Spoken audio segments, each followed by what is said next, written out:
पंचायत में उपस्थित मंचासीन हमारे कार्यकर्ता, इस विशाल आयोजन के पीछे मेहनत करने वाले सभी कार्यकर्ताओं को मैं धन्यवाद करता हूं। आज हमारे इतिहास में महत्वपूर्ण तारीख है। जाति जाति में जाति है, जाति जाति में जाति है, जो केतन के पात रैदास मनुष्य जुड़ न सके जब तक जाति ना जात। समाज सुधारक संत रविदास जी की आज जयंती का अवसर है। मैं आप सबको बधाई देता हूं और साथ ही बुलंदशहर के में पैदाइश करने वाले हमारे विजय सिंह पथिक नाम से प्रसिद्ध पत्रकार, स्वतंत्रता सेनानी, जिनके बाबा 1857 की लड़ाई में खुद शहीद हुए, आज उनकी भी जयंती है। मैं उनका नमन करता हूं। ये हमारे लोग हैं जो क्षेत्र से ताल्लुक रखते थे और इस क्षेत्र का लंबा इतिहास है। 1857 की जिक्र मेरठ की धरती के संबंध में हमेशा ये किया जाता है कि यहाँ के गांव-गांव से लोग बागी हो गए। क्रांति की चिंगारी जो आपने यहाँ से वह लहर बन के पूरे देश में दौड़ी थी। ये आपका इतिहास रहा। स्ट्रीमिंग कर रहा है। और 1942 में भी स्वर्गीय चौधरी चरण सिंह जी ने इसी क्षेत्र में गांव-गांव में जाकर, मवाना में, हापुड़ में, गांव-गांव जाकर क्रांतिकारी संगठन को भी खड़ा किया। तो ये गर्व का विषय है। कुछ ना कुछ तो एक क्रांति की भूमि में होगा, कुछ ना कुछ इस क्षेत्र के संस्कार होंगे। क्या संत रविदास जी आंदोलनजीवी नहीं थे? वे भी आंदोलनजीवी थे, जो देश को सुधारना चाहते थे, समाज को सुधारना चाहते थे। चौधरी चरण सिंह जी भी आंदोलनजीवी थे और शांतिपूर्वक बिना किसी हिंसा के आंदोलन कैसे रचा जाता है, वे बेहतरीन उदाहरण महात्मा गांधी जी ने जो पेश किया, वे भी आंदोलनजीवी थे। लेकिन आज ऐसी सरकार, ऐसी सल्तनत है दिल्ली में जो इसे बुरा मानती, जो विरोध करेगा उस पर दाग लगाने का प्रयास होगा। आज इन तक कोई उपाय नहीं है, तो ये दोबारा जो इनके पैतरे हैं उनको अपना रहे हैं। कह रहे हैं कि साहब वहां पे जो है, यहाँ से अदान हुई थी, हिंदू मुसलमान के वो बंटवारे, वही झगड़े। लेकिन किसी को कोई शंका हो, वे ये दृश्य देख ले। यहाँ कोई एक समुदाय या एक धर्म को मानने वाले लोग नहीं है, सब किसान बिरादरी से ताल्लुक रखने वाले लोग। ये हमारी मजबूत बुनियाद है, ये हमारी मजबूत पहचान थी और यही वो पहचान है जो भविष्य में तरक्की का रास्ता आपके लिए खोलेगी।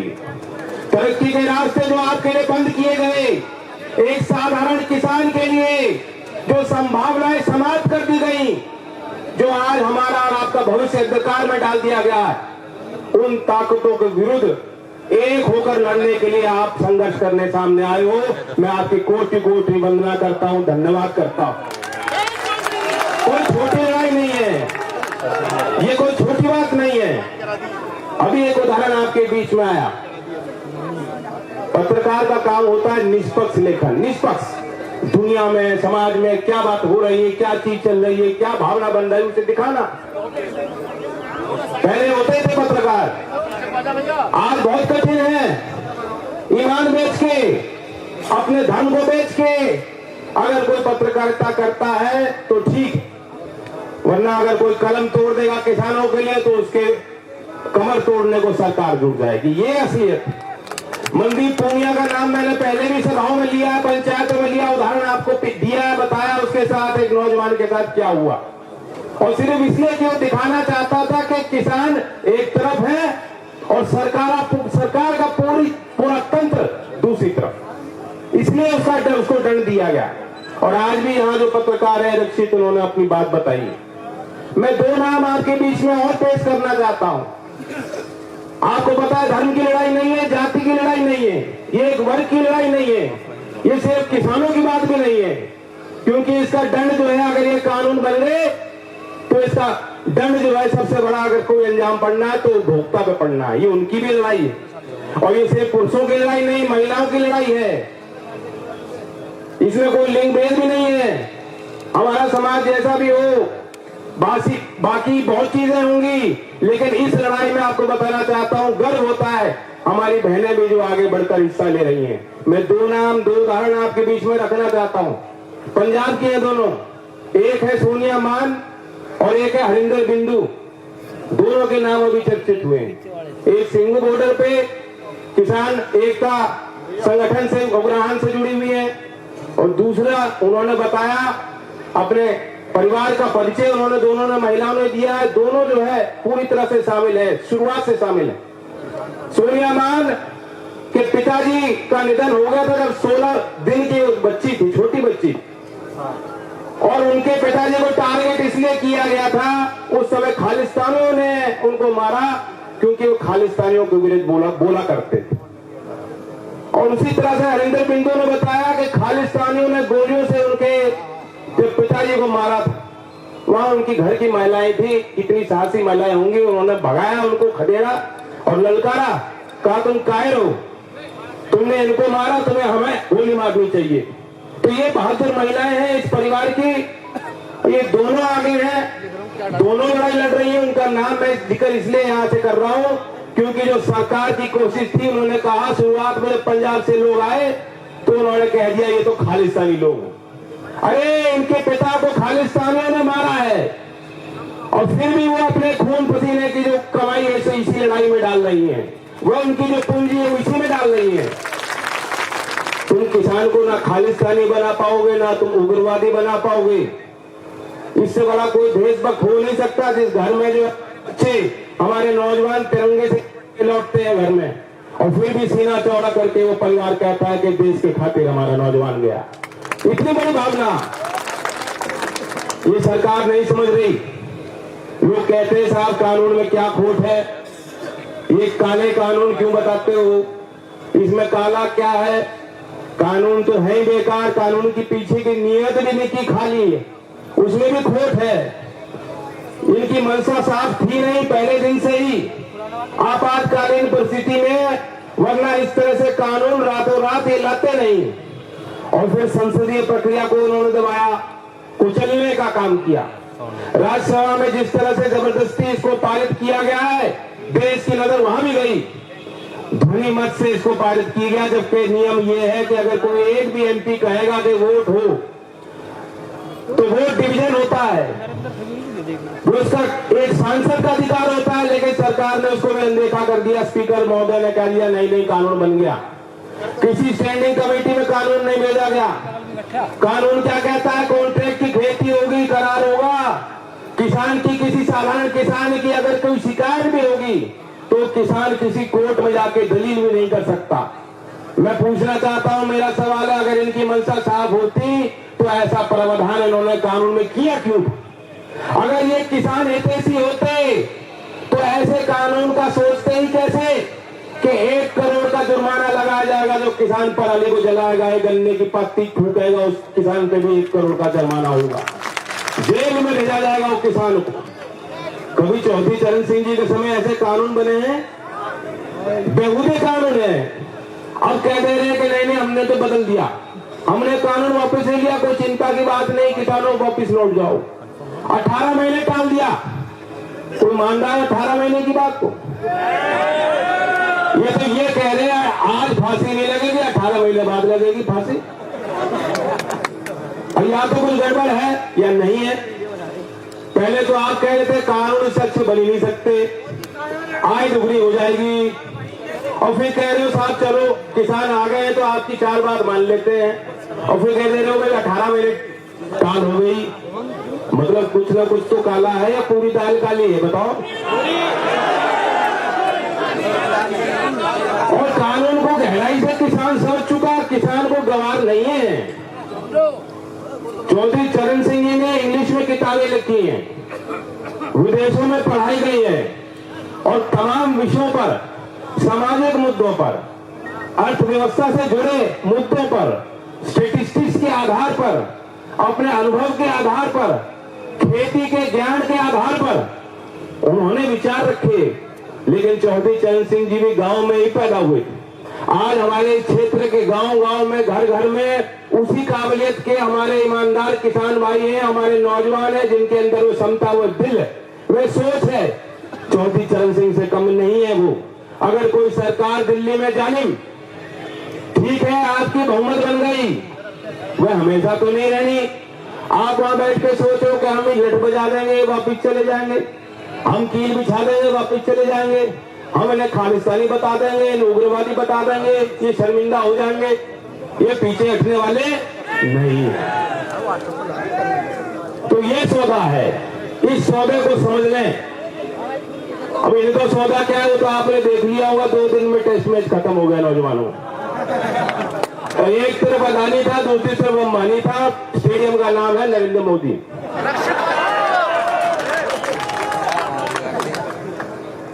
ऐसी मूर्तियां कभी मायावती जी में लगवाई थी, और क्या हुआ उसके बाद? परिणाम अच्छे नहीं आए। ये हस्तिनापुर विधानसभा क्षेत्र की भी अपनी अजीब जो है परिचय है, इतिहास है। इस विधानसभा में जो नतीजा निकलता है वो सब पे हावी हो जाता है। यहाँ जो फैसला लेते हैं पब्लिक, वो फैसला लखनऊ में सुना जाता है। बताओ सही बात है कि नहीं? तो आप तो हल्के में कैसे बोल ले सकता? अब आप फैसला लो, बल्कि फैसला तो लेके ही आए हो मुझे लगता है। मैं तो ये कहना चाहता हूं भारतीय जनता पार्टी के नुमाइंदों को,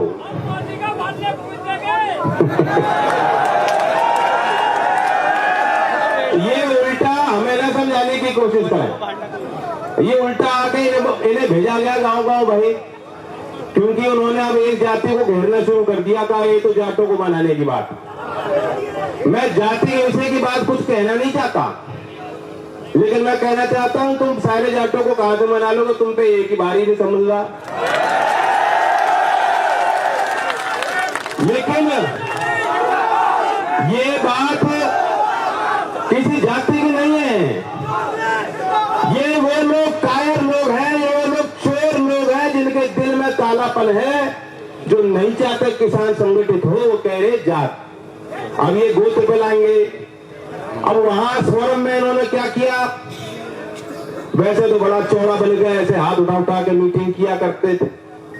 और 2013 के आगे ना उसके पीछे कोई इनका परिचय है क्या? कोई परिचय नहीं है। और वहां जो उन्होंने परिचय दिया, खुद तो फायदा ले लिया, खुद फायदा ले लिया और फसल काट ली। और जो है गांव के लोग, साधारण लोग, आज भी वो सजाएं काट रहे हैं, क्षेत्र का नुकसान करके, अपनी बुनियाद खोद के। और आज भी जब सोरम गांव में जाते हैं, वहां का नौजवान उठा, उसने कहा किसान एकता जिंदाबाद। इन पे जवाब नहीं बना। जब गांव के लोगों ने खदेड़ा, अब जाके वही पुराना पैतरा बना के कह रहे साहब ये तो वही है, वहां मस्जिद से आह्वान हुआ। मैं पूछना चाहता हूँ, गांव का क्या वे परिचय है? नौजवानों, क्या आप बर्दाश्त करोगे गांव में आके कोई काफिला लेके नेता आएंगे, पुलिस साथ चलेगी और आप ही को पीट के बताएंगे और तुम्हें उल्टा गलत बताएंगे? क्या ये चीज तुम बर्दाश्त करोगे नौजवान? जोर से बोलो।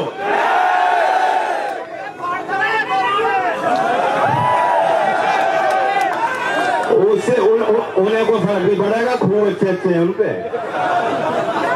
5 बार बदल के आए हो, कोई दिक्कत नहीं उन्हें।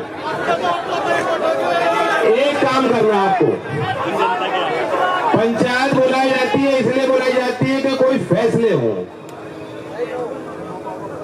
फैसला लेने के लिए बुलावा है।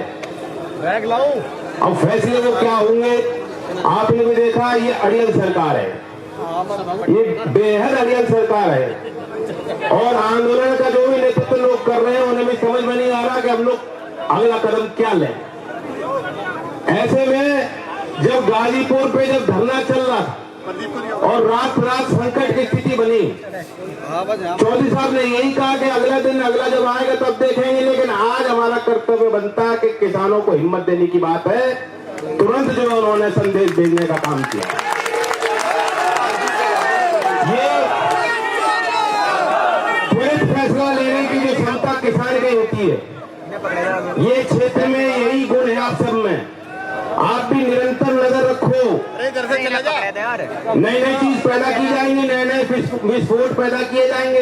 पहले नहीं होता था। टुकड़े टुकड़े गैंग 2014 से पहले किसी ने सुना नहीं था क्या है। ये ऐसे ऐसे नए नए शब्द निकाल के लाते हैं, इन पे बहुत बड़ा पिटारा है। कहीं खून हो जाएगा उसे ढूंढ के लाएंगे कि फलाना एक समुदाय का आदमी था, वह दूसरा समुदाय का अपराधी था, वो उसी में बढ़ाओ।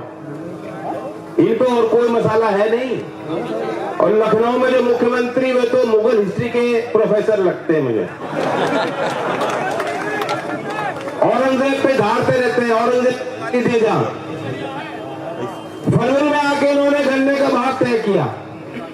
अभी बजट पेश किया था, पेपरलेस बजट। इससे बेहतरीन बजट आज तक आया ही नहीं। और किसान की आय दुगुनी करने वाला बजट। गन्ने का भाव 1 रुपए 3 वर्ष में बढ़ाया नहीं। मवाना क्षेत्रीय जो मिल है इसी में 200 करोड़ से ज्यादा का बकाया हो चुका। 4 वर्ष से नहीं बढ़ाया। राज्य में 4 वर्ष से। हाँ जी, 13,000 करोड़ से ज्यादा बकाया खड़ा है। और ऐसी परिस्थितियां हो गई कि लोग ऐसे तनाव में लोग जीवन यापन कर रहे हैं। 2 दिन पहले की खबर है, झांसी के 2 किसानों ने आत्महत्या कर ली। 1 लाख रुपए का बिल था बिजली का बकाया। वही स्थिति, वही खबरें मुझे यहाँ क्षेत्र के गांव से आती हैं कि यहाँ जो उन्होंने कंप्यूटर लेके बैठ जाते हैं गांव में, प्रधानों को भी दबाव बनाया जाता है। फिर टीम जा रही है, घर घर में जा रही है कि जो बकायेदार है बिजली के बिल के। ऐसा हो रहा है क्या? गन्ने का भाव दिया नहीं जा रहा, भुगतान समय पे हो नहीं रहा, और कहे धमकी दे रहे कनेक्शन काटने की, और बकायेदारों पे जो है तरह तरह की प्रताड़ना कर रहे हैं। और फिर कह रहे हैं तुम्हारी आय दुगनी हो जाएगी। डीजल का भाव सैकड़ा छूने जा रहा है, पेट्रोल डीजल का। रसोई गैस जो है रोज बढ़ रही है। खाद महंगी हो गई। आपकी बचत यहाँ कोई है जो 4 साल पहले जो बचत थी आज क्या कोई बचत कर पा रहा है कोई घर में? नहीं बच रहा। तो बात यह है कि ये हमारे मुद्दे हैं। केरला में जब चुनाव हुआ था, एक नारा हमने दिया था, एक नारा सब पे भारी पड़ा, और वह था गन्ना जीतेगा या जिन्ना जीतेंगे। और वे भूल गए उन बातों को, वरना वही भारत पाकिस्तान का मैच करा देते, गन्ने की तो बात ही नहीं होनी थी। ये फैसला मैं चाहता हूं, ये जो जनता बैठी है, पंचायत बैठी है, फैसला ले लो 2022 में भी और अगले चुनाव में भी, और उससे पहले आने वाले जिला पंचायत के चुनाव में भी, चूंकि वो गांव का चुनाव है। गांव में जाके उनको खदेड़ने का पड़ेगा भारतीय जनता पार्टी।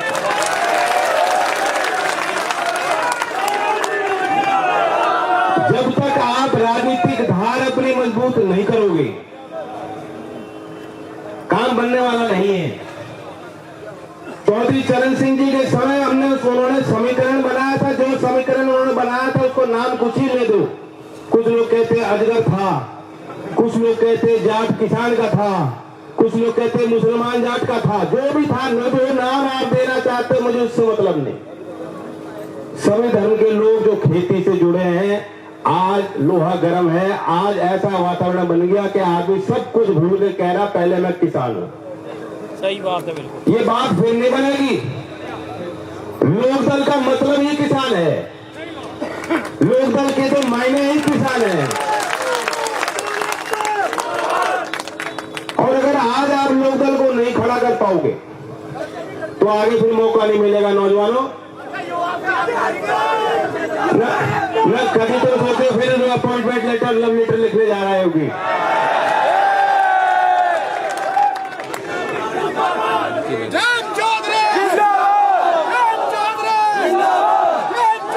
सरकारी नौकरी, सरकारी भर्तियां,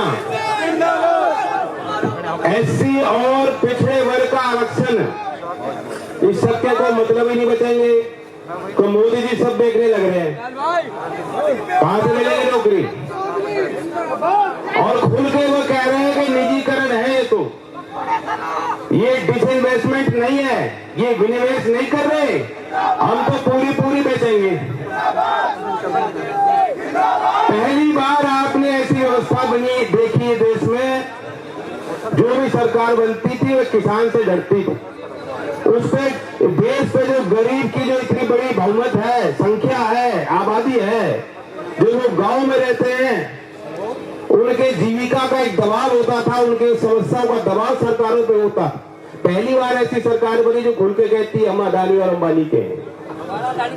जैसे हनुमान जी ने अपना दिल चीर के दिखाया था कि भगवान पुरुषोत्तम राम की तस्वीर है, और ये चीर के दिखा रहे हैं कि जो है एक तरफ अडानी है, दूसरी तरफ अंबानी बैठे। ऐसे कभी ना